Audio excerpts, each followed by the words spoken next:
Assalamualaikum warahmatullahi wabarakatuh. Perkenalkan, saya Muhammad dengan 9F. Hari ini saya akan membacakan teks Kota Tanpa Buku dengan intonasi. Kota tanpa buku. Pernahkah kau ke toko buku, perpustakaan, atau taman bacaan? Tidakkah kau merasa istimewa ketika berada di dalamnya? Di sekelilingmu ada berbagai tokoh dari dunia nyata dan hayal. Tempat yang pernah kau kunjungi dan yang belum. Informasi dan cerita dari masa lalu, masa kini, dan masa depan. Semua berpadu, semua berada dalam genggamannya.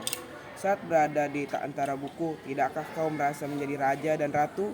Ruang dan waktu seolah menyatu tanpa batas. Kau bisa terbang, melintasi sekat negara dan melewati berbagai zaman. Kau bisa menyelam ke dalam samudra, melayang di angkasa, bercanda dengan aneka satwa, dan berkelana di tengah padatnya kota, juga di rimba raya. Kau tahu, buku adalah jendela dunia, kunci pengetahuan, dan pintu wawasan.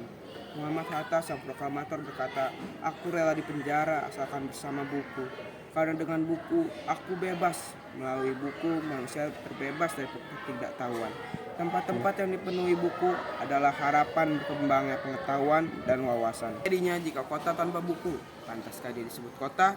Di kota itu mungkin kabar datang dari sumber lain, dari koran, televisi, atau internet. Mungkin informasi dan cerita datang dari cerita nenek moyang, bagai dongeng-dongeng sebelum tidur. Irama warganya pun tiada beda. Bangun pagi, bertebaran di muka bumi untuk berbagai keperluan, untuk kembali pulang siang atau sore harinya. Setelah itu, mereka berangkat tidur dan mulai lagi hari berikutnya. Semua serupa. Di kota itu mungkin ada bangunan bernama perpustakaan. Di dalamnya buku-buku berderet dalam rak yang tak terjamah. Tiada tangan meraih dan membuka halaman demi halaman dengan sukacita. Mungkin juga ada tumpukan buku di sudut-sudut sekolah yang sepi dan berdebu. Jarang dikunjungi, jarang dibaca. Buku-buku di sana teronggok tanpa nyawa. Mungkin bagaimana dengan kotamu? Mungkin kau tinggal di tengah kota yang megah atau di gang sempit di desa terpencil.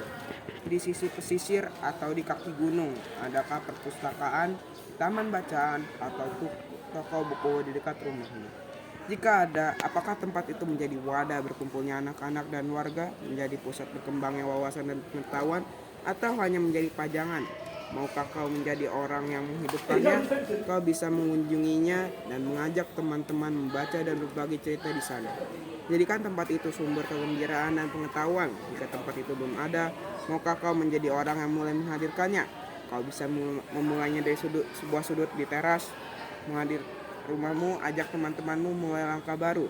Jangan biarkan waktu berlalu tanpa buku. Siapapun dirimu, bersahabatlah dengan buku. Dia akan menjadi teman setiamu. Sekian dari saya. Assalamualaikum warahmatullahi wabarakatuh.